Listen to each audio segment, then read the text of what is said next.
I am hopeless at this parenting role.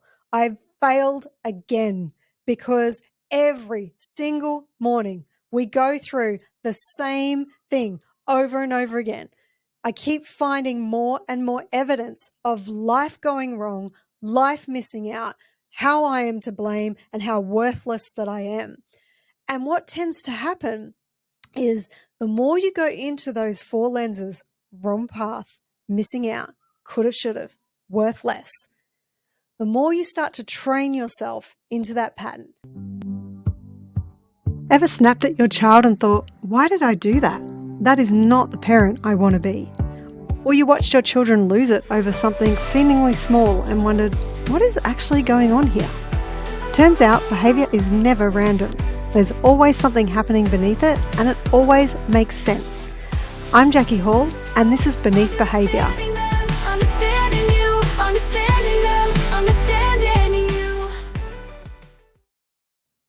What if the way you see your child's behaviour is completely wrong?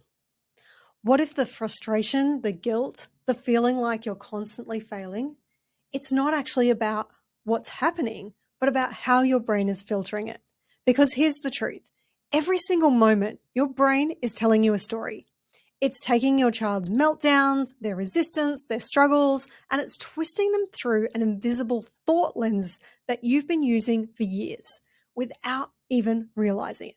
Now, these lenses shape how you see your child, how you judge yourself as a parent, and how you process stress, mistakes, and setbacks. And if you don't know what they are, they'll keep shaping your emotions, your reactions, and your exhaustion on autopilot.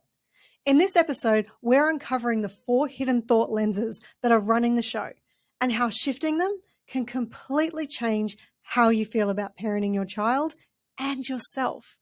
Because sometimes it's not parenting that's overwhelming you, it's the story your mind is telling you about it. Let's break that cycle. Understanding you, understanding them, understanding you. Hey there, welcome back to the Beneath Behaviour podcast. In our last episode, I was sharing with you quite a vulnerable story about my own, what I call my breakdown to get my breakthrough. And it was about when my children were very young and I was caught in this emotional cycle of loving motherhood and hating motherhood and getting angry, feeling guilty, acting out, and then hating myself for the parent that I'd become. And so I wanted to spend today's episode, because I know that a lot of parents can resonate with that emotional loop that we can get stuck in when we're faced with challenging situations. So I wanted to kind of elaborate on what I did to change that parent that I was, that angry parent, that guilty parent, that shameful parent, the one that would judge everything that I did and wanted to make sure I was getting it all right and thinking that I should know it all and be it all and do it all and, be everything to my children, and then hating myself when I wasn't. So there was a lot going on, and it can, when you're feeling this way and you're feeling so overwhelmed with your own emotions and the chaos, and it just feels like it just keeps layering on top of one another, it can feel really overwhelming. You sometimes don't even know where to start.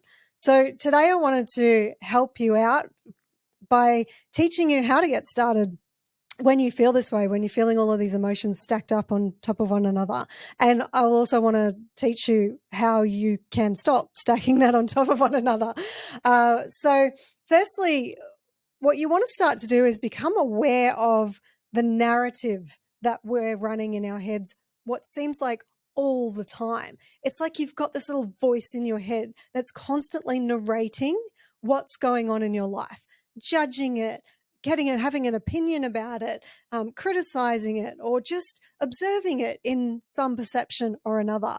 And what happens is we start to run this narrative so often that it just becomes background noise, and we sometimes aren't even conscious or aware that we're running these stories, yet we become really aware of the strong emotions that get triggered because of these stories. So the first thing that we need to do, and the thing that I needed to do during that time, was start to ask that question, what must I be thinking to be feeling this way? Because my thoughts were triggering my emotions, and I'd done that so many times that after a while it felt like my body, or it was, this is what I've now learned, is that the body had been trained into feeling this way, that now I didn't even need to have a conscious thought in order to feel that anger or that guilt or that worthlessness or any of those other triggering emotions, that now the body had become the mind and was now triggering the mind to look for evidence of how I felt instead of using the thoughts to trigger how I felt. So it was the other way around. Like, to begin with, we often think and then we feel, but after a while of training your body, the body starts to feel, and then you think about what thoughts that match how you're feeling. So without me overcomplicating it, let's start to look at, what is it that you're thinking to be triggering these emotions? Now, part of this narrative that we've found through working with thousands of people over the years is that there's a pattern to how people think. And I've not met one person that does not think through these 4 stressful thinking lenses that I am going to teach you in today's episode. Those 4 lenses are always what I call in conflict with reality. Stress, or emotional stress, is a conflict between belief, which is that narrative, that perception, the way that I'm looking at things, and reality. The reality is whatever's happening. My child's having a tantrum, life isn't going to plan, I've got certain bills, I'm having an argument with my partner, or, they've behaved in a certain way, or I didn't like, or something's happening in my life that is unexpected or unwanted. It's never the event that's triggering our stress. It's how we're perceiving that event and what we're perceiving it to mean about ourselves. Because if it was the event, then that would mean that every single person, when faced with that event, let's say, for example, your child having a tantrum, or your child giving you some sort of back chat, or say an argument with your partner, that would mean that every single person that experienced one of those events would feel the same emotions that you do. And we know that that's not the case. We all know that Mother Teresa kind of parent who was just born to be a patient parent, and they don't suffer with those anger management issues that I did. Sometimes they might feel a little bit stressed or frustrated because nobody's perfect, right? But they just seem to handle things better. So it can't be the event. It has to be how they're perceiving that event, how they're personalizing that event. So the first thing we need to become aware of is your narrative, your story about what's happening in front of you. Because also, if it was the event, then you would feel the same level of frustration and the same level of emotion every single time you came across that event. But sometimes, have you ever found, think about when your child has had a tantrum or something's happened that's unwanted, do you always react exactly the same with the same level of intensity? Or let's say, for example, you just had an awesome, relaxing weekend with your friends and you've come back home and you feel super chilled out and relaxed, and your child has a tantrum. It might just be like, okay, we're back into it. Let's go again. But what happens is we can stack up those events, and we can stack up the perception of those events, and then those old emotions start to trigger in again. But if it was the event, then the same emotions would be felt by everybody, and it would be felt with the same intensity of emotion, and you would feel the same intensity of emotion every single time as well. So not the event, it's how we perceive it. Let's talk about these 4 lenses. So as we've gone through our life, we've had lots of experiences. Primarily from the age of 0 to 7, we were learning a lot from our parents. So they taught us right versus wrong, what to expect, what not to expect. We started to learn what we liked, what we didn't like, what we want, what we don't want, all of those kind of experiences that we've had growing up and to life to date has taught us to have this kind of expectation of what we would prefer in our lifetime. Now, media and education and religion and lots of different experiences and exposure to different things have taught us that have shaped our belief systems, and they are the very belief systems that can be triggering your emotions right now. So as we start to become aware of them, we can actually condense the stressful ones into 4 specific lenses that I want to teach you today. Now, as part of this kind of these belief systems, we start to develop this picture of this right path, all the things that I need to do to get right in order to feel like either I'm good enough or my life is valuable. And so we have these kind of tick boxes, and they can be from a minor level or a major level. We have these ideas or these pictures of how life is supposed to go to plan. And we often get attached to these pictures. So it can be as small as, I'm getting up in the morning and I have this expectation, I have this picture that we're going to get out the door on time. There's going to be no fights in the morning at all with our kids. It's just going to be smooth sailing. Now, someone might say that that's a little bit in conflict with reality because the reality is it may not happen like that. Sometimes it could, but we have this kind of pictures and we can set ourselves up for having that picture of the way that we want it to go or the way that we think it's supposed to go in order to prove we're doing a good job. So the first thing, let's keep going with this analogy that we get up in the morning, we have this expectation, we're traveling through our day, then all of a sudden something doesn't go to plan. Maybe one of your kids have woken up in a foul mood. Maybe you have no breakfast cereal, or you have to run down to the local shops to get something and you didn't expect that, and now your whole time management's out of whack. Maybe the dog threw up all over the floor and the couch and you've had to put that into play. And there can be a myriad of things that have gotten in the way of your picture, and this is where the story starts to narrate what's going on. The reality is there was an interruption. You can't get your picture to go exactly the way you wanted to. Remember, it's not the event that triggers the stress. It's how we perceive that event, that narrative. So the first thing that the brain will notice is that something's gone wrong. We have this right versus wrong lens, that if we're traveling on the right path, we're ticking those boxes, you're okay. Life's going to plan. I'm all good. But somewhere along the line, I don't know who it was or how it was, but somewhere along the line, we were taught that if life is not going down a right path, then it must be going wrong. So all of a sudden, the morning's going wrong and the brain's going, how do I know that life is going wrong? Life's not going to plan, or the morning's not going to plan because of all the things that I'm missing out on. So we can feel like we're missing out on going to get to work on time. We're going to miss out on, having a nice, quiet, relaxing cup of coffee when I would usually sit and relax. Now I've got to clean up this dog's mess, or I've got to clean up my child's mess, or now I've got to shout and yell and the kids are fighting and I'm missing out on seeing them bond and connect together. I'm missing out on feeling like I'm doing a good job as a parent because I just feel really overwhelmed and I feel like I'm never getting it right. And then the brain goes, well, what's causing this? Why are we having life not go to plan? Why are we missing out? And then it starts to reason. The reasoning part of the brain kicks in and says, because you or someone else should have behaved differently. I should have gotten up earlier. I shouldn't have given the dog, that much food. I should have let them outside when they were trying to tell me to go outside. These kids should not be fighting. It's their fault. They're the ones that, should know better because they're getting older now. Or I should be able to teach my kids not to fight. I should be able to teach my kids to get more organized. And often we find that, usually some people are, in the I should have camp, and some people sit in the they should have camp. Sometimes we go in between, but sometimes you can be more dominant with one and the other. I know that I was more specifically dominant with the I should have.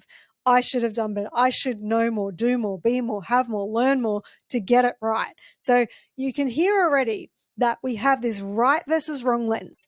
I need to get it right. I can't get it wrong. Life should go in this straight line. No conflict with reality there, right? Sarcasm intended. This expectation that life is always going to travel this right path is in conflict with reality. So that's the starting point. Noticing what's wrong and what's right, getting attached to what's right, trying to prevent what's going wrong because we think it should all go to plan. then looking for evidence of what I'm missing out on because life's not now going to plan, then looking to blame either myself or someone else with our should've, could've lens. And then the final lens that all three of those spiral down into is, what does this mean? And what does this mean about me? This is the worthless lens. This is where we make a value judgment on ourselves or on our life because life didn't go to plan. So you could be starting off on a minor level, running through these four lenses. You get up in the morning and you go, oh my gosh, there's that mess, or there's that interruption to my day. This means I never get any time to myself. I never get to just sit down with a cup of coffee and relax into my morning. It's always chaotic. There's the second lens, missing out. They shouldn't be causing me this much hassle. That dog shouldn't be doing this inside the house. I should be doing a better job. I should be more organized. I should be able to just sit down and have a blimmin' cup of coffee. And this, you can go either way here. And sometimes on a good day, I would have gone into, this is a crappy morning. So that's the value judgment. I'm going to have a bad day. So I've gone from the moment to then deciding that the whole day is going to be bad. But then on a bad day, I could have stacked it up. I'm going to talk about that in a minute. Stacked it up into, I am bad. I am hopeless at this parenting role. I've failed again, because every single morning we go through the same thing over and over again. I keep finding more and more evidence of life going wrong, life missing out, how I am to blame, and how worthless that I am. And what tends to happen is the more you go into those four lenses, wrong path, missing out, could have, should have, worthless, the more you start to train yourself into that pattern. Now, your mind is going to find evidence of what you have your attention on. So you're going to start to look for more and more things that are going to trigger you to feel frustrated, annoyed. Those thoughts, those lenses turn into your emotions. And then when you recognize your emotions, you then have more narrative about what you're feeling. So you start to stack it up, and they get stronger and stronger, and you find more and more evidence. So 1 minute you can have spilt some milk on the floor. The next minute you're a crap parent and your life is the worst that ever is. And similar to me, it could even get to the point where you're saying, I hate my life. Like I was explaining in my last episode when I had my breakdown. I was so gutted because I'd kept stacking these lenses over and over again. I kept feeling the emotions that came with those. And then I kept narrating how I was feeling and narrating how I was behaving. Because when you roll around in these lenses, and I call it rolling in the mud, and you don't get clean from rolling in the mud. And this is something that we need to watch, because often if we get caught up in these lenses, in this narrative, the body can actually get addicted to your emotions. That the cells in your body receive chemicals every time you have a thought, receive hormones, and it can get addicted to those hormones in the body. And so, as I said before, the body can start to communicate with the brain to find evidence equal to how we're feeling. So now the body is in control. The mind started it, and then the body received the information. And then if you don't keep sending those hormones to the body's going to start telling the brain, you need to think the thoughts that provides those hormones in the body. And so they're now in unison with each other. Thinking, feeling, thinking, right? You'll keep stacking it up and stacking it up. So what we'll then do is we'll start to look for other things to reinforce that story. We'll start to rally the troops. We'll start to get onto Facebook or get onto Instagram or get onto some sort of social forum, and we're going to start to find other people who are going to agree that life's going wrong, you're missing out, someone else is to blame or you are, and how worthless life is because life's going to plan, you're missing out, and someone's to blame. And they're going to jump into your pity party with you if that's how they think as well. And it's going to reinforce the feelings that you have. So the first thing that we need to do when you're wanting to change how you feel is you need to become aware of just how often you're running that narrative. And what are you running it about? Think about the different areas of your life, your relationship, or even if you're not in a relationship, do you have a narrative about that? That because I'm not in a relationship, that means life isn't going to plan. Because the only way life can be valuable is if I'm in a relationship. Or my life's not going well because my relationship's not going well. And therefore I make some value judgment on myself or my relationship or my life because the relationship's not going to plan. It could be that your child is experiencing a diagnosis that was not expected for you. So we can be running a narrative about that. We can even run a narrative when we've lost something that's very important to us, whether that's a loved one or whether it is an experience that we really wanted, but life didn't go to plan. It went another way. And I think it's really important at this point to let you know that these lenses, they're not wrong.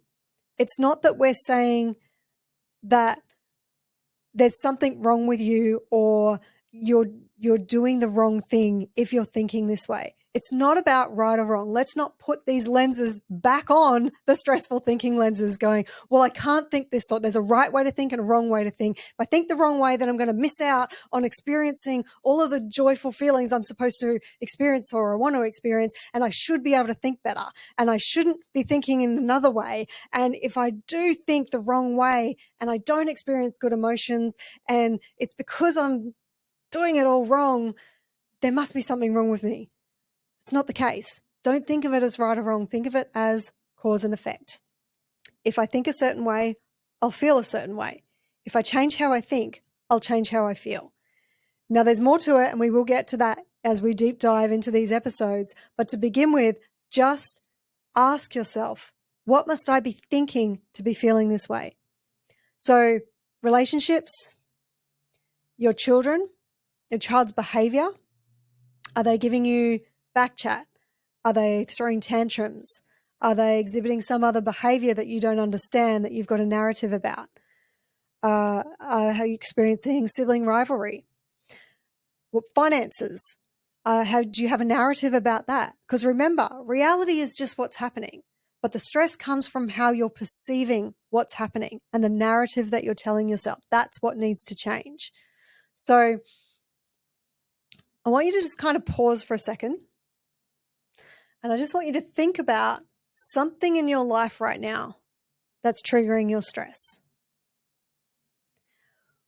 Where is that wrong path for you? What's that narrative you run about this right versus wrong? There's a right path I'm supposed to be on, but now I'm on this wrong path.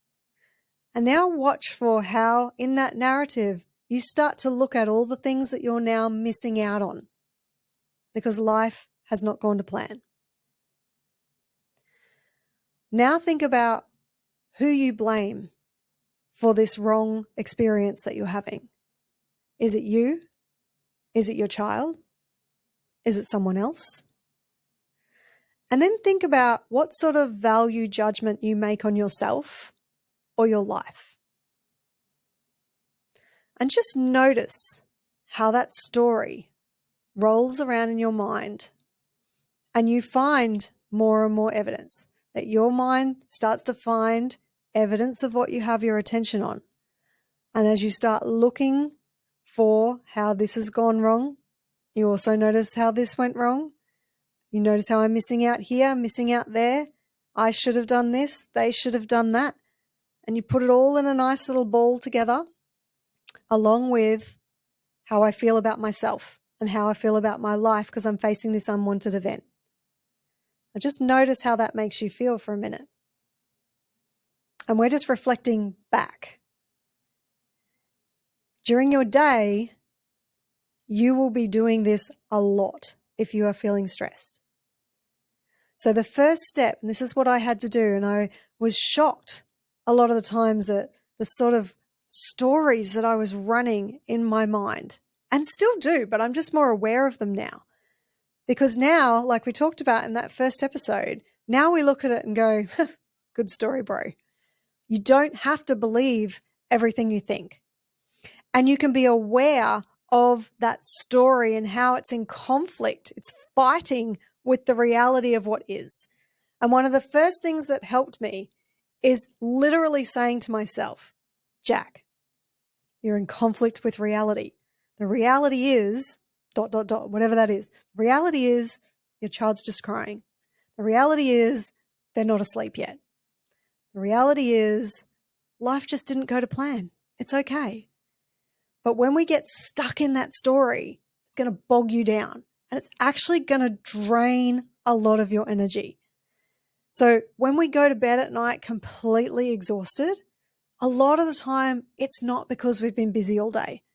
It's because we've been running these stories and feeling these emotions, and they've been triggering us and draining our battery all day long.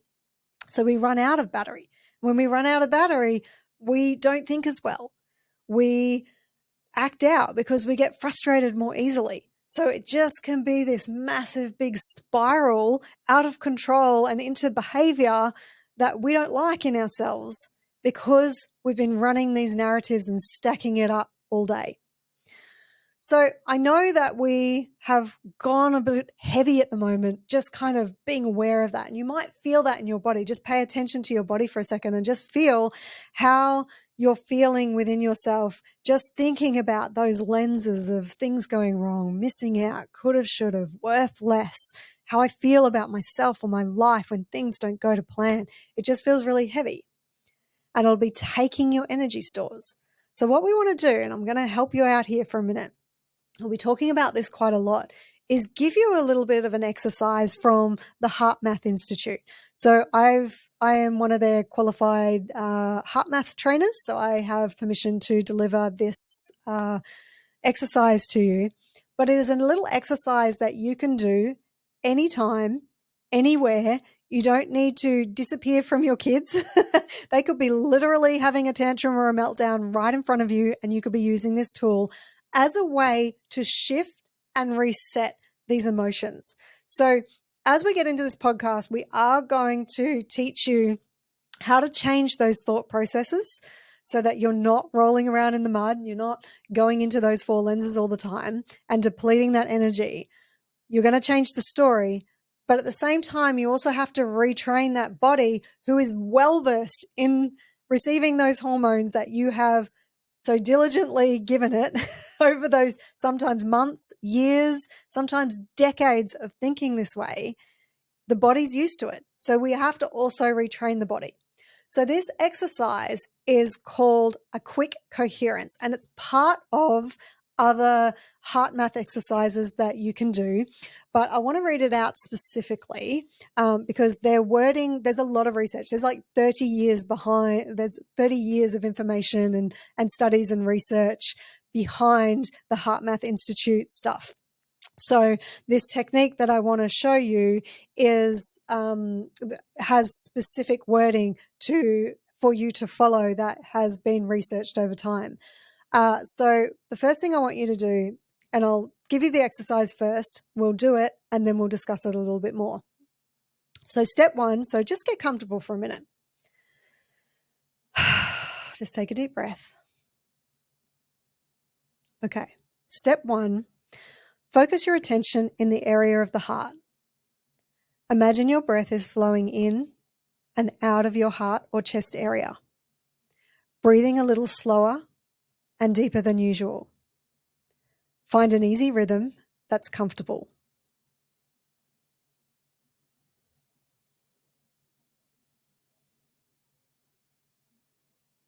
Step two, as you continue heart-focused breathing, make a sincere attempt to experience a regenerative feeling such as appreciation or care for someone or something in your life.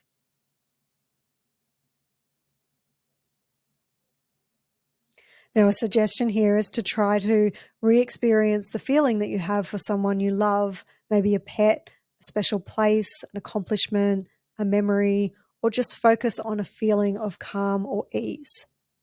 So this is a super quick exercise. Remember, you can do it anywhere at any time. And don't underestimate the power of this exercise. If you are doing that multiple times a day, whenever you catch yourself feeling depleting emotions like anger, sadness, frustration, overwhelm, think about how many times you might feel like that during a day. And then think about if you were to change, just do that little shift and reset. It's almost like you're allowing that battery to be recharged throughout the day, so you're not draining it as quickly and you're not finishing your day being completely exhausted. And again, it's not an exercise that you have to be alone to do. You can do it at any time and any place. And what that's going to do is there's so many things that it'll do, and I'll do a whole podcast on this alone. But when you change your emotions, whether you change them to be angry, depleting emotions, or you change them to be renewing, uplifting emotions, you activate like 1,400 different biochemical responses. And there's a lot going on when you do that.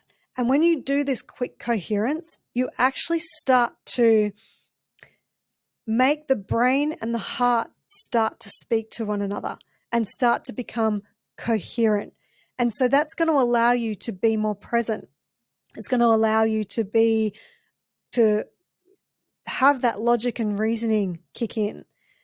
Again, because when you get angry, you kind of flip your lid. And I'm going to discuss this in another episode where we're actually talking about anger management. But when we get these heightened emotions, the logic and reasoning part of the brain becomes compromised, that you can literally flip your lid. It goes offline. So you can't think straight. So when you're in a chaotic situation, you're feeling these emotions and it compromises how you're perceiving it.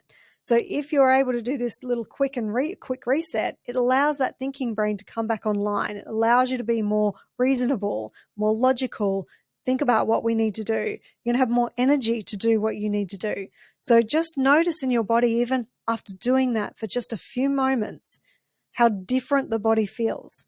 I want you to practice that because it can be an absolute game changer, particularly as you're starting to become aware of how you were thinking.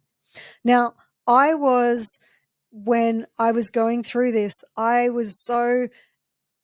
lenses were along the lines of I was trying to get parenting right. I had all of these ideas of what I was supposed to do to be the best parent because I have this achiever identity that has to get things right. And when I wasn't getting things right, I was thinking that my child was missing out, or, that because they were clearly missing out on the experiences and the love and the affection and the, all these things that they were supposed to be getting. And then the should have, could have lens for me was that I should have been doing more. It was never enough. If I made a mistake, it was like I shouldn't be making mistakes because I should know how to get this right. And so I was causing myself so much pain because if I wasn't getting it right and I felt like my kids were missing out and I felt like I should have done it differently, I would then feel bad about myself and I would feel like I was completely failing as a parent, that I was, ashamed of myself. And then because I felt this way, I would react and get angry. And then the anger would trigger the guilt, which is more could have, should have.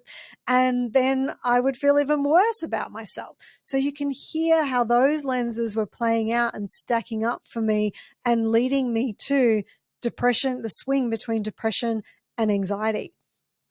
So I want you to kind of reflect on your own experiences and keep being aware of the stories, how your narrative is in conflict with reality, how it's making you feel, and then using that you're in conflict with reality statement, if that works for you, helping you to recognize and accept the reality that's in front of you. You don't have to like your reality, but we do need to accept it and we do need to stay calm about it so that we can at least have that logic and reasoning online to do something about it, right? So we're not just going, oh, well, this isn't going to plan, therefore I won't do anything about it. That's not what I mean by accepting reality. It's just going, the reality is, this is what's happening. So what am I going to do about it? So being aware of those lenses, wrong path, missing out, could have, should have, worth less. being aware of how that story is in conflict with reality, being aware of how it makes you feel when you're running that narrative. Change the story if you can, and do the quick coherence exercise to help you to reset, to shift and reset that emotional state throughout the day. Use it as often as you possibly can. Because we all have an internal voice. We all have that narrative. But we need to be discerning about whether that narrative is accurate. Now, this is the first step to getting beneath behavior, because not only will this be happening for you, which is what we've focused on in this episode, it's also going to be happening for your children. They too will be running those lenses. So you might want to even start being aware of what must they be thinking to be feeling the way that they are. What lenses are they running to be behaving the way that they are? So stay aware of that today, and we can keep discovering what's going on beneath behavior, because there's always more to the story. Come and join in the conversation by following Beneath Behavior on socials for daily tips, insights, and support. See you there.